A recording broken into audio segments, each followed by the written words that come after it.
মানুষ কর্ম করে। আমি বারংবার বলি যে ফলের আশা করবেন না। তাও মানুষ কোথাও না কোথাও নিজের কর্মের বদলে কোনো না কোনো ফলের আশা অবশ্যই রাখেন। কখনো তিনি সফল হন, কখনো অসফল। সেই জন্যই আমি বলি যে ফলের আশা কখনো রাখবেন না, কারণ সাফল্য বা অসফলতা মনের মধ্যে রাখলে কখনো কোনো লাভ হয় না। যদি সাফল্য মনের মধ্যে রাখেন তাহলে অহংকার জন্ম নেবে। যদি অসফলতা মনের মধ্যে রাখেন তাহলে এক হীনমন্যতায় আপনি ভুগবেন, যা দিয়ে কোনো শুভকর্ম হবে না। সেই জন্য শুধুই কর্ম করে যান, কর্মেই মগ্ন থাকুন। আর আসুন আমার সাথে ভালোবেসে বলুন, রাধা রাধা। জীবনের এই পথে এগোতে এগোতে আমরা কোথাও থেমে যাই। আমরা জানি না কেন। আমরা চেষ্টা করি যেন আমরা সামনে এগোতে পারি, কিন্তু এরকম হয় না। কি কারণ হতে পারে এর? আসুন আমি আপনাকে বোঝাই। মনে করুন আপনি কোনো রাস্তায় হাঁটছেন, আপনার পা মুচকে গেল, আপনি পায়ে আঘাত পেলেন। এখন এই আঘাত যদি আপনাকে পথ চলতে বাধা দেয় তখন আপনি থেমে যান।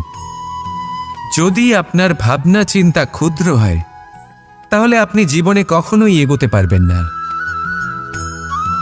ভেঙে যাওয়া কলম দিয়ে আপনি কখনো চিঠি লিখতে পারবেন না। ঠিক সেইভাবেই যদি আপনার মনে অন্যের জন্য হিংসা থাকে তাহলে আপনি আপনার নিজের ভাগ্য লিখতেই পারবেন না। কাজের প্রতি আলস্য আপনাকে কখনো ধনী হতে দেবেই না, আর ধনের প্রতি লোভ তা আপনাকে কখনো মহান হতে দেবে না। ছোট একটা কথা, কিন্তু এ হলো অত্যন্ত গুরুত্বপূর্ণ। ভাবনা চিন্তা অবশ্যই করুন, আর বোঝার চেষ্টা করুন সেটা যা আপনি বুঝতে চান। হতে পারে আপনি এমন কোনো পথ খুঁজে পেলেন যার ফলে আপনি কোনো খারাপ পথে যেতে যেতে থেমে গেলেন, বা আপনি এমন কোনো অর্থ খুঁজে পেলেন যা আপনাকে মহান হবার পথে অগ্রসর করে দিল। রাধা রাধা।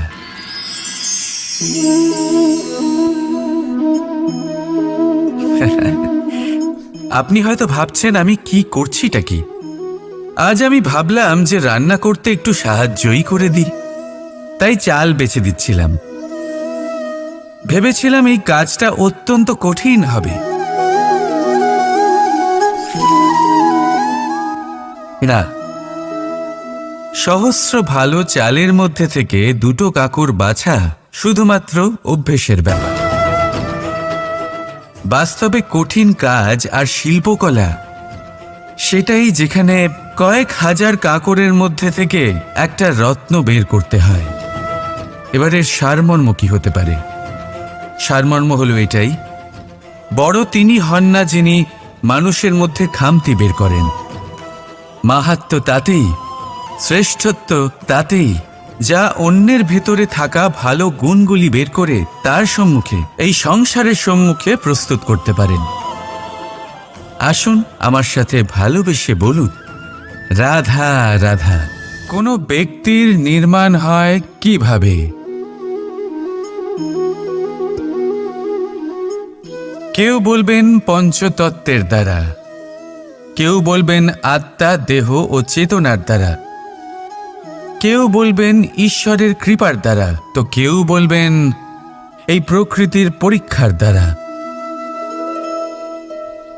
না, মানুষের নির্মাণ হয়ে থাকে বিশ্বাস দ্বারা।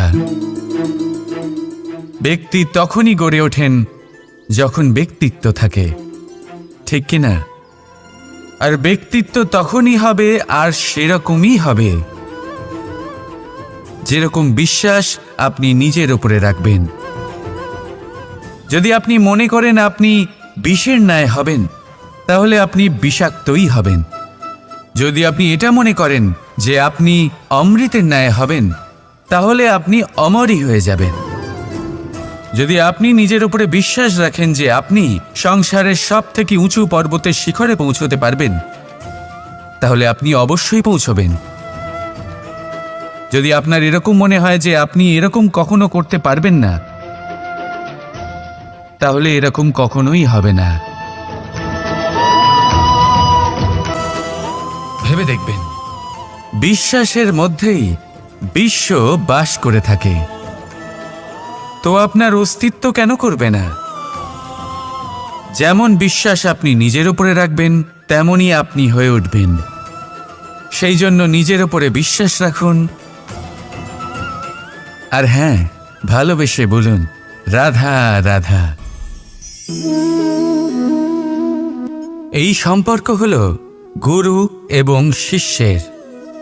গুরু হলেন ধনুকের সেই প্রত্যঞ্চার মতো, যিনি নিজেকে পেছনে রেখে শিষ্যকে তার গন্তব্যের দিকে এগিয়ে দেন, তাকে নিজের লক্ষ্য ভেদ করতে দেন, আর সর্বদাই কঠোর হয়ে থাকেন যাতে শিষ্য কখনোই নিজের লক্ষ্যচ্যুত না হয়। ধন্য হলেন এমন গুরু যারা শিষ্যকে নিজের গন্তব্যে পৌঁছেও দেন এবং তার সব কৃতিত্ব তাকেই দেন, নিজের শিষ্যকে, নিজের বাণকে। তাহলে আপনারা চিরকাল এরকম গুরুকে মনে রাখবেন, সর্বদা তাদের সম্মান করবেন, সর্বদা তাদের ভালোবাসবেন, কখনো জীবনে পিছিয়ে পড়বেন না আপনি। আসুন আমার সাথে ভালোবেসে বলুন, রাধা রাধা। আপনি কি কখনো কোনো উঁচু পর্বতের শিখরে পৌঁছতে পেরেছেন? যদি পৌঁছে থাকেন বা যদি আপনি কোনো উঁচু পর্বতের শিখরে যান, তাহলে ভালো করে দেখবেন, আপনি যত উঁচুতে অগ্রসর হতে থাকবেন, আস্তে আস্তে সমস্ত বনস্পতি বিলুপ্ত হতে থাকে। তারপরে সমস্ত গাছপালা, পশু পাখি সব বিলুপ্ত হতে থাকে। শেষ পর্যন্ত সেই শিখরে থেকে যায় শুধুমাত্র শান্তি, নীরবতা। আমাদের মানুষের সাথেও এটাই হয়। মানুষ যখন আত্মবিকাশের পথে অগ্রসর হতে থাকে এবং নিজের জীবনের শিখরে পৌঁছতে চায়, তখন তার একা থাকা অত্যন্ত প্রয়োজনীয় হয়। আর তাকে তখন ত্যাগ করতে হয় নিজের সুখ স্বাচ্ছন্দ্য, নিজের সম্পত্তি, নিজের সমৃদ্ধি, নিজের সৌন্দর্য। দেখুন, জীবনের শিখরে পৌঁছনো একেবারেই সহজ কাজ নয়। এ হলো অত্যন্ত দুর্গম এক পথ। কিন্তু যদি আপনি সেখানে পৌঁছতে চান, তাহলে আপনাকে ত্যাগের প্রবৃত্তি জাগিয়ে তুলতে হবে। ত্যাগ কি সেটা জানতে হবে, কারণ ত্যাগের ফলেই মনে শান্তি আসে, আর সেই শান্তির ফলে মনে উৎপন্ন হয় প্রেম। আর এই প্রেমই হল জীবনের অন্তিম লক্ষ্য। তাহলে আসুন আমার সাথে ভালোবেসে বলুন, রাধা রাধা। মানুষ নিজের জীবনে ঈশ্বরকে খুব মান্য করে, ওনার জন্য কি না করে। ভিন্ন ভিন্ন নামে তাকে স্মরণ করে, তাকে পুজো করে, তার আরাধনা করে। সে জানে যে ঈশ্বর তাকে শক্তি অবশ্যই দেবেন, তাকে সাহায্য অবশ্যই করবেন। কিন্তু যখন প্রশ্ন আসে গুরু এবং ঈশ্বরের, তখন গুরুর মান কখনো কম হওয়া উচিত নয়। কারণ সত্যি বলতে কি, গুরুই হলেন সেই সিঁড়ি যা বেয়ে আপনি ঈশ্বরের কাছে পৌঁছানোর পথ খুঁজে পাবেন। সেই পথ আপনি গুরুর থেকেই পাবেন। গুরু না থাকলে আপনি কখনো ঈশ্বর লাভ করতেই পারবেন না। আর জীবনে অনেক সময় লক্ষ্যের থেকেও অনেক বেশি গুরুত্বপূর্ণ হলো পথ। তাই এই পথের সম্মান করতে শিখুন, অর্থাৎ গুরুকে সম্মান করতে শিখুন, কারণ গুরুই হলেন পরমেশ্বর। তাহলে আসুন আর আমার সাথে ভালোবেসে বলুন, রাধা রাধা। পঞ্চমহাভূত। জীবন রচনায় এর অবদান অনস্বীকার্য। এই পঞ্চমহাভূত আসলে কি? জল, বায়ু, অগ্নি, মাটি আর আকাশ। এবার শুধুমাত্র জীবন রচনায় এর অবদান আছে তা নয়, শুধু শরীর রচনাতে এর যোগদান আছে তা নয়, বরং এরা হলো আমাদের জীবনের সবথেকে বড় শিক্ষক। এবার আপনারা সকলে চমকে যাবেন, হয়তো আপনারা এই দৃষ্টিভঙ্গি দিয়ে কখনো দেখেননি। আমি আজ আপনাদের বোঝাবো। এদের মধ্যে সবথেকে বড় তত্ত্ব জল। এ আমাদের কি শেখাচ্ছে? এই জল, এর নামই হলো জল, কিন্তু এ কখনোই আমাদের জ্বালায় না, আমাদের জ্বলনের কারণ হয় না। তাহলে কি করে? আমাদের তৃষ্ণা মেটায়, আমাদের শীতলতা প্রদান করে, জীবন দান করে। এর দ্বারা আমরা কি শিক্ষা লাভ করি? যে আপনার উৎপত্তি যেখান থেকেই হোক না কেন, আপনি যেখানেই জন্মগ্রহণ করুন না কেন, আপনার কর্ম সর্বদা শ্রেষ্ঠ হওয়া উচিত। আপনি জলকে যে কোনো পাত্রে রাখুন না কেন, সে সেই অনুসারেই নিজের আকার ধারণ করে নেয়। এর দ্বারা আমরা কি শিক্ষা পাই? এই শিক্ষাই পাই যে যে কোনো পরিস্থিতিতেই নিজেদের মানিয়ে নিতে হবে, নিজেকে সেরকম করে নিতে হবে। যে দেশেই থাকি না কেন, যে স্থানেই থাকি না কেন, যে পরিস্থিতিতেই থাকি না কেন, যে ব্যক্তির সাথেই থাকি না কেন, আমাদের সুখময় হয়ে জীবন অতিবাহিত করা উচিত। দেখুন, আমাদের কত বড় একটা শিক্ষা দিল এই জল, যা আমরা কোনোদিন দেখতেই পাইনি। নিজেকে জলের মতোই করে তুলুন। সুখের ধারায় স্বাচ্ছন্দ্যে প্রবাহমান হতে থাকবেন আপনি। নিজের আকারকে ভেঙে ফেলুন, নিজের সীমা লঙ্ঘন করুন। আপনি অবশ্যই একদিন মহানুভবতা অনুভব করবেন। তাহলে আসুন আর আমার সাথে ভালোবেসে বলুন, রাধা রাধা। আপনি কখনো কোনো পর্বতে চড়েছেন? কথায় আছে, যখন আমরা পর্বতারোহণ করি, ওপরে ওঠার সময় দুর্ঘটনার সম্ভাবনা কিছুটা কমে যায়। সেখানেই যখন পর্বত থেকে নিচে নামি, তখন দুর্ঘটনার সম্ভাবনা অত্যন্ত বৃদ্ধি পায়। অর্থাৎ নামার সময় আমাদের আরও ভারসাম্য বজায় রাখতে হয়, আরও সাবধানে থাকতে হয়, অর্থাৎ বিবেককে জাগিয়ে রাখতে হয়। এবার জীবনেও সাফল্যের পর্বত আরোহণের সাথে এটাই হয়। যখন আমরা সাফল্যের পর্বত আরোহণ করতে থাকি, তখন এমনিই আমাদের লক্ষ্য আমাদের গন্তব্যের দিকে থাকে। আমরা নিরন্তর পরিশ্রম করি, চেষ্টা করতে থাকি, আমাদের মধ্যে সেই উৎসাহ থাকে, সেই সাহস থাকে। কিন্তু একটা কথা সত্যি, সমস্ত আরোহণের পরে অবরোহণ থাকে। আর এই অবরোহণই থাকে যেখানে বেশিরভাগ মানুষ নিজের ভারসাম্য বজায় রাখতে পারেন না, আর সেইখানেই ভেঙে পড়েন। তাই জীবনে যদি সাফল্যের শিখরে পৌঁছতে চান, তাহলে আপনাকে নিরন্তর প্রয়াস করতে হবে, সংঘর্ষ করতে হবে, পরিশ্রম করতে হবে, আর নিজের লক্ষ্যের দিকে একাগ্রতা কেন্দ্রীভূত করতে হবে। তাহলে আপনি নিজের লক্ষ্য অবশ্যই পাবেন। কিন্তু যখন অবরোহণের সময় আসবে, যা নিশ্চিত রূপে আসবেই, তখন আপনাকে সংঘর্ষ করতেই হবে, ধৈর্য ধরতেই হবে, সাবধানে থাকতেই হবে, ভারসাম্য বজায় রাখতেই হবে। এটা হলো অত্যন্ত আবশ্যক, কারণ পরবর্তী সাফল্যের শিখরে আপনাকে পৌঁছতেই হবে, আর তার জন্য আপনাকে সুরক্ষিতভাবে অবরোহণ করতেই হবে। ঠিক কি না? আসুন আর আমার সাথে ভালোবেসে বলুন, রাধা রাধা। যখনই কোনো ঘূর্ণিঝড় আসে, কোনো প্রলয় আসে, তখন দেখবেন তা কত বৃহৎ প্রভাব ফেলে, কত বড় বিনাশ ঘটায়, বিধ্বংস সৃষ্টি করে। যখন বন্যা আসে, তখন কত গভীর প্রভাব ফেলে, কত সর্বনাশ ঘটায়। নদীর পাড়ও ভেঙে বয়ে নিয়ে যায়। সেখানে কোনো গাছকে দেখুন, শান্তভাবে দাঁড়িয়ে থাকে, চুপ করে, আর নিজের কাজ করে, ছায়া প্রদান করে, ফল প্রদান করে, কোনো শব্দ না করেই নীরবে কর্ম করে। যদি নদীর কথা বলি, নদী যখন বয়ে চলে, খেতে জল প্রদান করে, বনস্পতিদের প্রাণ প্রদান করে, আমাদের পানীয় জল দেয়। এত মহান কাজ করে কোনো শব্দ না করে, নীরবতার সাথে। এ হলো এক শিক্ষা, যে এই সংসারে যারাই মহান কর্ম করেন, তারাই নীরব থেকে সেই কর্ম করতে থাকেন। কারণ ওনারা জানেন যে গুরুত্বপূর্ণ প্রচার নয়, বরং কর্ম। আর যারা রুদ্রের সাথে থাকেন, কোলাহল করেন, তারা শুধুমাত্র ধ্বংসই করেন। এবার আপনি মৌন থেকে শুধুমাত্র কর্ম করে মহান হতে চান, নাকি রুদ্রের সাথে থেকে বিধ্বংস ঘটাতে চান? সিদ্ধান্ত আপনারই। আসুন আর আমার সাথে ভালোবেসে বলুন, রাধা রাধা। মন্থন। আমরা সবাই এটাই জানি যে অমৃত পাওয়ার জন্য সমুদ্র মন্থন করা হয়েছিল, কিন্তু এর পিছনে যে মহান উদ্দেশ্য ছিল, তা বেশিরভাগ লোকই বোঝে না। আজ সেই মহান উদ্দেশ্য আমি আপনাদের বুঝিয়ে বলছি। আমাদের জীবনে এই অমৃত লাভ করার জন্য পথপ্রদর্শক হয় মন্থন। তারপরে আমরা করি প্রতিজ্ঞা, তারপর নিই প্রস্তুতি, যেটা দেবতারা আর অসুরেরা একসাথে করেছিলেন। তারপর আমরা করি চেষ্টা। বাসুকীর মুখ থেকে বিশ্বশ্বাস নির্গত হওয়া এটা প্রারম্ভিক বাধা হয়ে দাঁড়িয়েছিল। তবুও আমাদের লক্ষ্য দৃঢ় ছিল। যদিও সমুদ্র মন্থন থেকে হলাহল উঠে এলো, আমরা ভয় পাইনি, আমরা সেটার মোকাবিলা করলাম।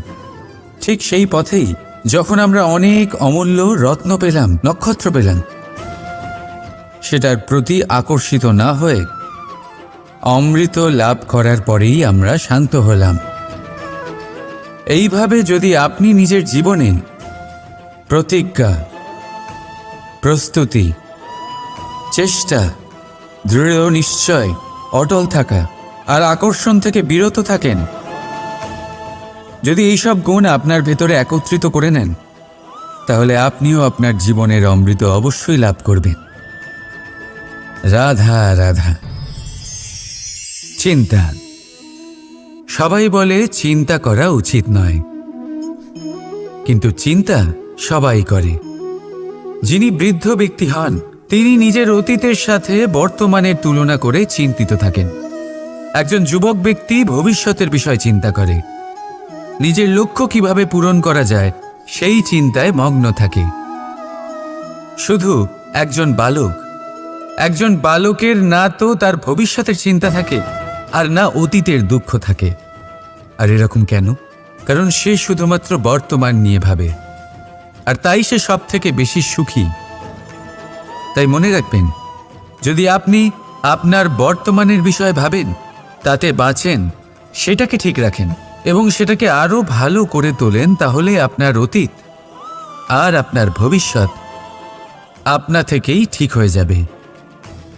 আসুন আমার সাথে ভালোবেসে বলুন, রাধা রাধা। সংসারে সব থেকে বড়, সব থেকে মহান কোন প্রাণী?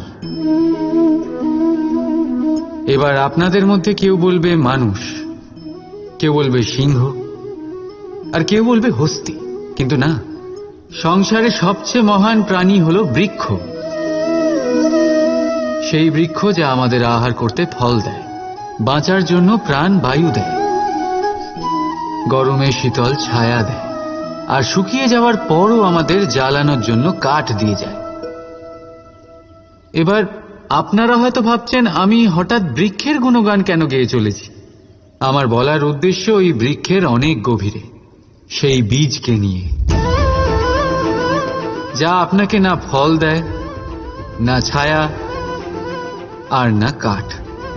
শুধু ভিজে মাটির নিচে সে লড়াই করতে থাকে, অঙ্কুরিত হয় মাটির নিচে একটি বৃক্ষকে আকার দেওয়ার জন্য। প্রদীপ কি? সাধারণ একটা মাটির পাত্র, কিন্তু জলবায়ু নিয়ে সে যখন জ্বলে, সমস্ত সংসারকে সে পথ দেখাতে থাকে, মহান হয়ে যায়। এবার বুঝলেন? যদি মহান হতে হয় তাহলে কিছু করে দেখাতে হবে। কোনো তফাৎ হয় না যে আপনি ছোট না আপনি বড়। কিছু করলে তবেই কিছু হবে। আপনি চলা শুরু করুন, কোথাও না কোথাও তো পৌঁছবেন। নিশ্চল বসে থাকলে কখনো কিচ্ছু হবে না। মনে রাখবেন, কিছু আরম্ভ করতে গেলে মহান হওয়ার একেবারেই প্রয়োজন পড়ে না, কিন্তু মহান হতে গেলে কিছু আরম্ভ করা অতি আবশ্যক। রাধা রাধা। একটা শব্দ আছে যেটা আমরা মাঝে মাঝেই অথবা অনেকবার শুনতে পাই, স্বার্থ। ওই ব্যক্তি স্বার্থপর, সে স্বার্থের জন্য খারাপ কাজ করে ফেলেছে, ইত্যাদি ইত্যাদি। সত্যি কথা বলতে কি, সংসার স্বার্থকে পাপ ভাবতে শুরু করেছে। কিন্তু স্বার্থ কি সত্যি ক্ষতিকর? না। স্বার্থ কথাটা এসেছে স্ব থেকে, অর্থাৎ স্বয়ং থেকে। মানে যে কর্মে শুধু স্বয়ংয়ের অর্থ আছে, শুধু স্বয়ংয়ের কোনো লাভ আছে, সেটাই স্বার্থ। এবার প্রশ্ন এটাই হলো যে আপনার স্বটা কি। যদি আপনার স্বতে কেবল আপনি থাকেন তাহলে আপনি অবশ্যই স্বার্থপর। যদি আপনার স্বতে পরিবার থাকে তাহলে আপনি পারিবারিক। যদি আপনার স্বতে অন্য লোক থাকে তাহলে আপনি পরোপকারী। আর যদি আপনার স্বতে এই সংসার থাকে তাহলে আপনি পরমার্থী। তাহলে নিজের স্বার্থ থেকে দূরে যাবেন না, সেটার বিস্তার করুন। নিজের অস্তিত্বের বিস্তার করলে এই স্বার্থ নিজেই পরমার্থে পরিণত হবে। রাধা রাধা। আমি আপনাদের বলেছিলাম যে সংসারের সব থেকে বড় অস্ত্র আর সব থেকে বড় সম্বল হলো বন্ধুত্ব। কিন্তু এই বন্ধুত্ব কেমন হওয়া উচিত? বন্ধুত্ব হওয়া উচিত দুধে মেশানো জলের মতো। কিভাবে? দুধে যখন জল মেশানো হয় তখন সেই জল নিজেই দুধে পরিণত হয়। এবার ভাবুন, দুধের সাথে বন্ধুত্ব করে জলের গুরুত্ব কেমন বেড়ে গেল। তবে এখানেই কিন্তু এই গল্পের শেষ নয়। যখন দুধকে গরম করা হয় তখন জল নিজের বন্ধুত্ব পালন করে। জল নিজে আগে সেটার তাপ নেয়, নিজের অস্তিত্বকে বাষ্পে রূপান্তরিত করে আর দুধকে বাঁচিয়ে নেয়। আর তারপর জল বাষ্প হয়ে গেলে দুধ ফুটতে থাকে, সে পাত্র থেকে বেরিয়ে উপচে পড়ে। আর শান্ত তখনই হয় যখন তাতে আবার জল মেশানো হয়। অর্থাৎ বন্ধুত্ব সেটাই যা বন্ধুর অস্তিত্বকে বিস্তার করে। বন্ধুত্ব সেটাই যা বন্ধুর জন্য নিজের অস্তিত্ব জ্বালিয়ে দেয়। বন্ধুত্ব সেটাই যাতে সুখ আর দুঃখ দুটোই বন্ধুত্বের সাথে যুক্ত। তাহলে এমন বন্ধুত্ব করো যার সামনে কুবেরের ধনও কম পড়ে যায়। রাধা রাধা। ভুল আর মানুষ, এই দুইয়ের সম্পর্ক অবিচ্ছেদ্য। যেমন ডানা আর পক্ষী, যেমন ধারা আর নদী। যদি ভুল মানুষের স্বভাবের এক গুরুত্বপূর্ণ অংশ হয় তাহলে ভাবুন, এতে লজ্জা কিসের? এতে লজ্জিত হওয়ার কিছু নেই। সেইভাবে দেখতে গেলে ভুল আমাদের নিজেকে আরো উন্নত করার সুযোগ দেয়, নিজেকে আরো ভালো প্রদর্শন করার প্রেরণা দেয়। এখন আপনাদের মধ্যে কেউ এর সাথে সহমত নাও হতে পারেন, কেননা অনেকের দৃষ্টিতে ভুল দোষের জন্ম দেয়। দোষ অপরাধের, আর অপরাধের কোনো ক্ষমা নেই, শাস্তি পাওয়া উচিত। কিন্তু আপনি কি কখনো ভেবেছেন এরকম কেন হয়? এর কি কারণ? এর কারণ হলো ভুল স্বীকার করাকে এড়িয়ে যাওয়া। যদি আপনি কোনো ভুল করে স্বীকার না করেন তবে সেই ভুল দোষে পরিণত হয়, আর দোষ অপরাধে। তবে মনে রাখবেন, নিজের ভুল স্বীকার করা সেই ভুল সংশোধন করার পথে প্রথম পদক্ষেপ হয়ে দাঁড়ায়। আর সর্বদা মনে রাখবেন, অপরাধ হলো সেটাই সময় মতো নিজের ভুল স্বীকার না করা। রাধা রাধা। ধর্মরথের 4টি অশ্ব চালানোর জন্য যিনি সারথি হবেন তার যে 4টি গুণ থাকা প্রয়োজন সেই সমস্ত গুণ অর্জুনের মধ্যে উপস্থিত রয়েছে। কর্মের শক্তি রয়েছে, ধর্মের প্রতি আসক্তি রয়েছে, জ্ঞানের অভিব্যক্তি রয়েছে এবং সমর্পণের ভক্তি রয়েছে। নিশ্চিত রূপে ধর্মরথে সারথি হবার জন্য অর্জুনই সব থেকে যোগ্য। আর ও শুধুমাত্র দ্রৌপদীর স্বামীই হবে না, ইতিহাসে কুরুবংশের রাজকুমার বা ইন্দ্রপুত্রের নামেই শুধু পরিচিত হবে না, বরং অর্জুনই স্বয়ং ইতিহাস রচনা করবে। অর্জুনই হবে কৃষ্ণ সারথি। যত্র যোগেশ্বর কৃষ্ণ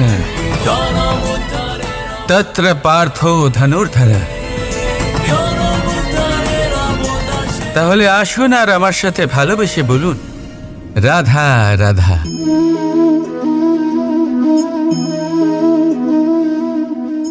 আপনার কি মনে হয় আমি কি করছি?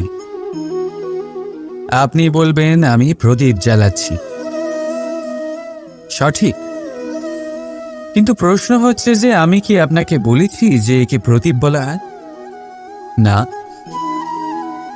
এই প্রদীপ কি নিজেই নিজের পরিচয় আপনাকে দিয়েছে? না। তাহলে আপনি কি করে জানলেন যে একে প্রদীপ বলা হয়? উত্তর হচ্ছে প্রকাশ। যে স্বয়ং জ্বলে অন্ধকারের মধ্যে সংসারকে পথ দেখায়, সেটাই প্রদীপ। যা নিরাশার মাঝে আশার আলো প্রদর্শন করে, সেটাই প্রদীপ। অপর দিকে আছে সাপ, যাকে না দেখেও তার ফনার আওয়াজ শুনেই লোকে ভয় পেয়ে যায়। তার মানে ব্যক্তির পরিচয় তার কর্মের দ্বারা পাওয়া যায়। তাই আপনার এটা বলার প্রয়োজন নেই যে আপনার পরিচয় কি। এটা আপনার কর্মই নিশ্চিত করবে যে লোকে আপনাকে প্রদীপ ভেবে ভালোবাসবে নাকি সাপ ভেবে ভীত হয়ে থাকে। রাধা রাধা। সময় কত বিচিত্র হয়। সময় আমাদের পক্ষে থাকলে আমরা নিজেদের রাজা মনে করে নিই, আর সেই সময় যদি বিপক্ষে চলে যায় তাহলে নিঃস্ব হতে সময় লাগে না। তাই মানুষের একটা অভ্যেস আছে, খারাপ সময়ের জন্য কিছু সঞ্চয় করা। আত্মীয়, বন্ধু খারাপ সময় পাশ থেকে সরে যায়। যশ, মান প্রতিকূল সময় চিরস্থায়ী হয় না। তাই মানুষ মনে করে অর্থ সঞ্চয় করাই শ্রেয়। অর্থের কোনো হৃদয় নেই যা সময়ের সাথে পরিবর্তিত হবে।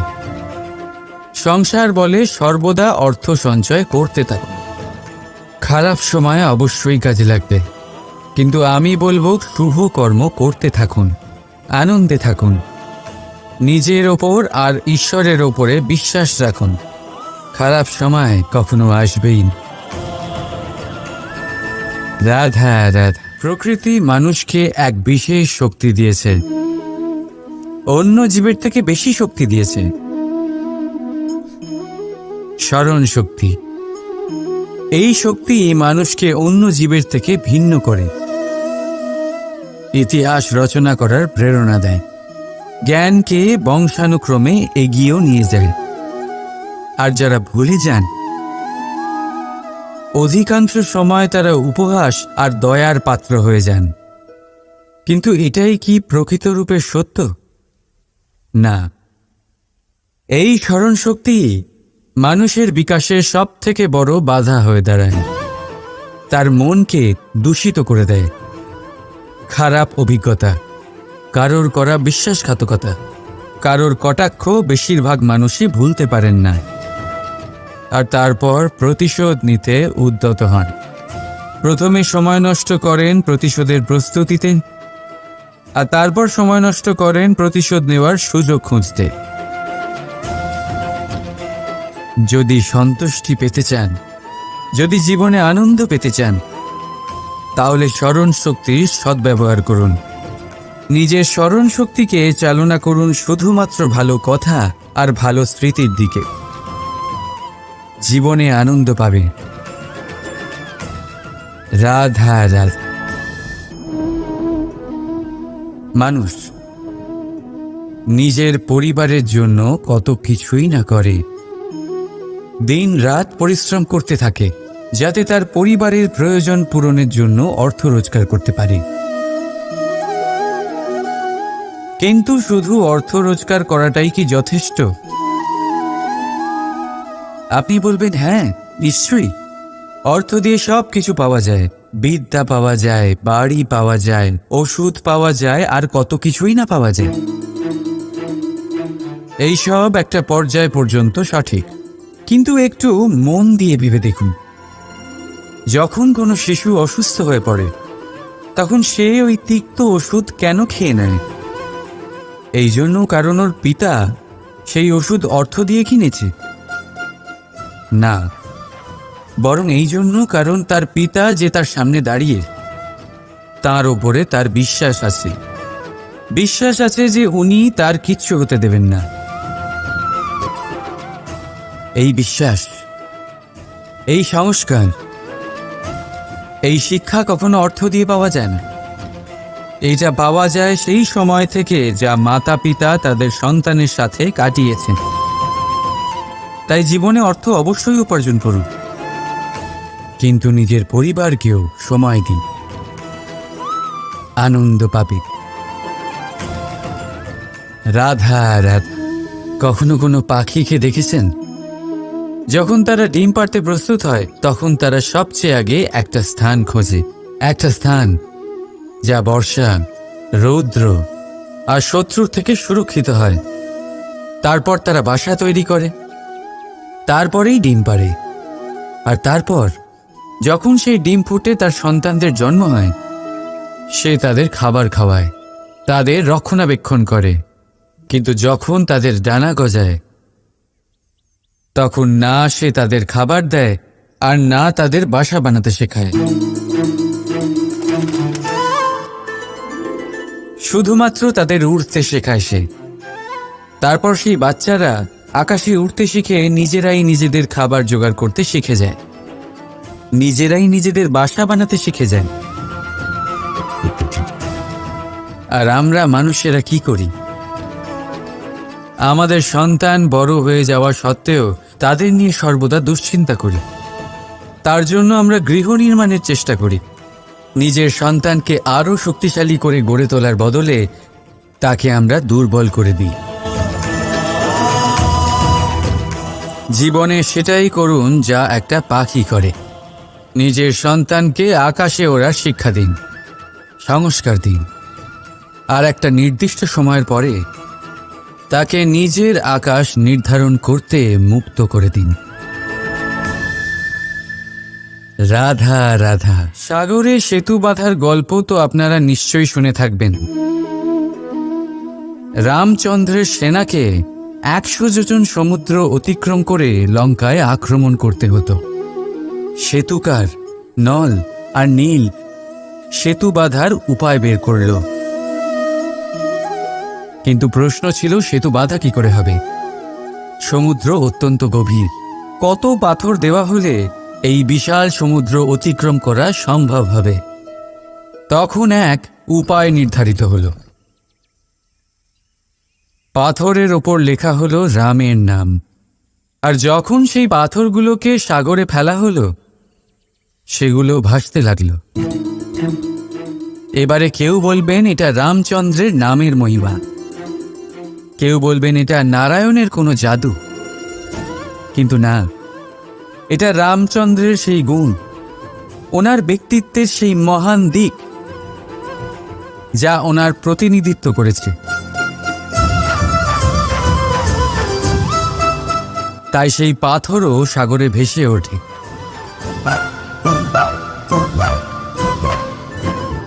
ঠিক সেইভাবেই যেখানে আমরা থাকি না, সেখানে আমাদের গুণ আমাদের প্রতিনিধিত্ব করে। আমাদের নামের শক্তি আমরা নিজেরাই তৈরি করি, আমাদের কর্ম দিয়ে, আমাদের গুণ দিয়ে। এবার সিদ্ধান্ত আপনার যে আপনার নামের সাহায্যে কেউ বিপদ থেকে উদ্ধার হবে, নাকি আপনার দুষ্কর্মের ফলে কেউ ডুবে যাবে। ভালো করে ভেবে দেখুন। রাধা রাধা। আমাদের জীবনে গুরুজনেরা, জ্ঞানী মানুষজন সবসময় একটা কথা বলেন, ধৈর্য ধরো।